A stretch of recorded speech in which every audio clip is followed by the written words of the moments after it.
Let's talk about the Native American competitive sport that we call chunky. This sport started at the city of Cahokia of Mississippian civilization about 1,000 years ago, and it continued to be played. It spread out to the other Mississippian cities and continued for another 800 years, well into European contact, which means that a number of travelers and ethnographers saw the game being played, so we know a good bit about it. The sport of chunky is played by two players, and it involves rolling a stone disc along the floor. I've got a copy of one right here. This is a chunky disc. Most of them are a little larger than this, about the size of a hockey puck, but two warrior competitors roll this thing out onto a court, and then they chase after it with spears, throwing them at the chunky disc. And whoever's spear lands closest to the disc wins a point that time. It seems that one player would roll the disc, and then both of them would run after it, and at some kind of stop line, they both throw their spears, and whoever got closer won. Of course, that was just 1 point, though. Ethnographers say that this game could go on for many, many points, hours of play. It could be an exhausting and grueling game. Chunky was played on a formal court, a rectangular court with a center line. Usually there was a big pole up in the middle. Sometimes that was the stop line where they'd throw. Sometimes it was involved in other sports they'd play on the same court. Chunky went on forever, long enough where it evolved into a couple of different games. One of the most famous Native American games that it evolved into is called pole and hoop. That's a hula hoop rolling around the ground, and then you try to get the poles to go through it. Chunky was a spectator sport. People would gather around the court to watch the game go on. And people would even gamble on this game. It was very, very popular. It was more than just some sort of competition between warriors. It was a society-wide sport that people enjoyed watching. In later times, in ethnographies, especially one comes to mind, George Caitland, when he was among the Mandan, he saw this game played, and he went on further to say that anybody who had free time was always practicing or playing chunky, that it was their favorite game. As I said at the start, we believe this sport was invented at the Mississippian city of Cahokia. Cahokia builds from a small community up into a very large community of 10,000 and more people. It's then, right around 1050, that we see them make their first chunky court. We also see the chunky discs in graves of elite people in the site. So we know that not only is the game being played, but it's associated with elite activities. An interesting element about it, though, is if we go just with the chunky discs, this game actually existed before the sport did. Going back to as early as 700 CE, in the same general area around the Mississippi, archaeologists have found chunky discs in the burials of children. So the hypothesis is that it began as a fun kids game, and it eventually evolved into an adult male warrior competition sport. From Cahokia, the sport spread out to other developing Mississippian cities. Spiro, Moundville, Etowah, all of these places started putting in those rectangular courts, and we see again the associated discs. This was much more than just a sport to the people, though. It was a way in which these cities, which were really independent city-states, found common ground to respectfully compete with each other, and sometimes chunky could be used to settle disputes between two cities. Much in the way that the ancient Greeks used the Olympics as a way to create civilization-wide unity among independent city-states, it appears that the Mississippians, with Cahokia as the driving force, were able to create a Mississippian civilization partially through the use of the dissemination of this sport.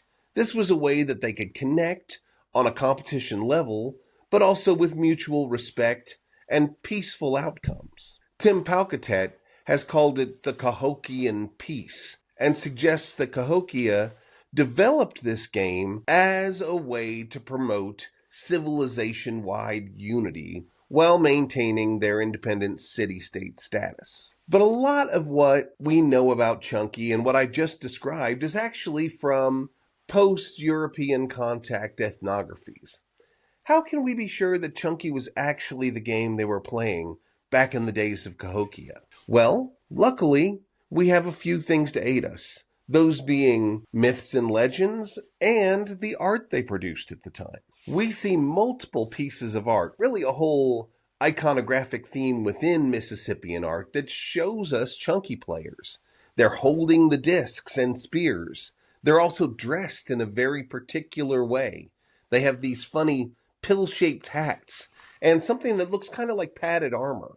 And around their waist, they have something that's dangling down that looks for all the world to be a human scalp. So they have this kind of warrior connotation, especially with that scalp and the spear, but they're also set in a religious setting. The art itself has a religious connotation. So the sport, warriorship, and religion are all combined in this repeated kind of iconography.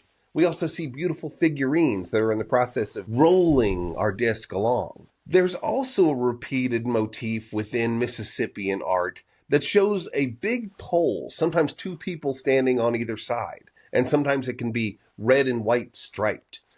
It's tempting to say that that pole is that center point of the Chunky court. Some images make that case pretty well, some not so much. The pole may also be something like the world tree or the axis mundi. We're still working on fully understanding Mississippian art. Chunky is also mentioned in the creation story of the Mississippians. Now, the people that are the descendants of the Mississippians are all over the United States right now. We call it the Mississippian Shatter Zone.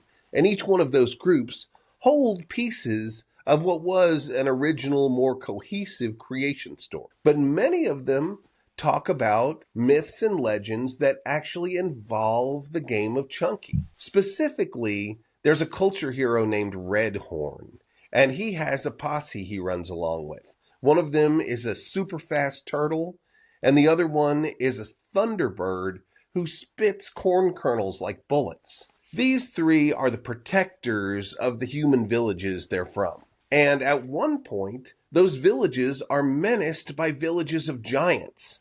So instead of having a battle, they decide to have a Chunky game. And Redhorn and his friends play Chunky against the giants. Redhorn has these funny earlobes that have little faces on them, and they make the giants, especially one woman giant, laugh. And they end up beating them. And Redhorn takes one of the giants' females as his wife, and they have twins.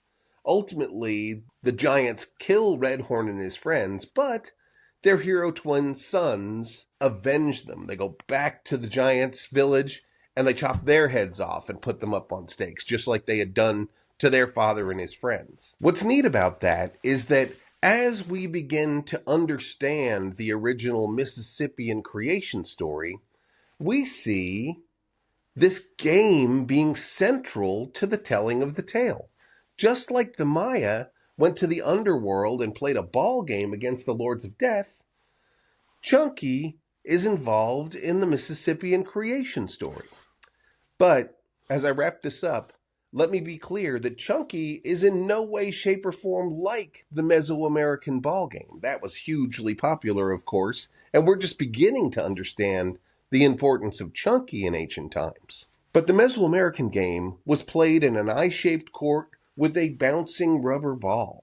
The Mississippian game of Chunky had a stone disc and spears being thrown at it, and it was a 1v1 game through most of its history. So very, very different. We don't want to give this notion of a sport to some sort of Mesoamerican inspiration. I believe that Chunky was a homegrown Mississippian invention. If you like what I do, please consider supporting me through Patreon. For just $5 a month, you can empower me to make more content like this. Heck, you'd spend more money on a cheeseburger these days. If you like what I had to say there, Maybe you'd like to see some of my other videos. Here are two right here you might be interested in. Give them a try.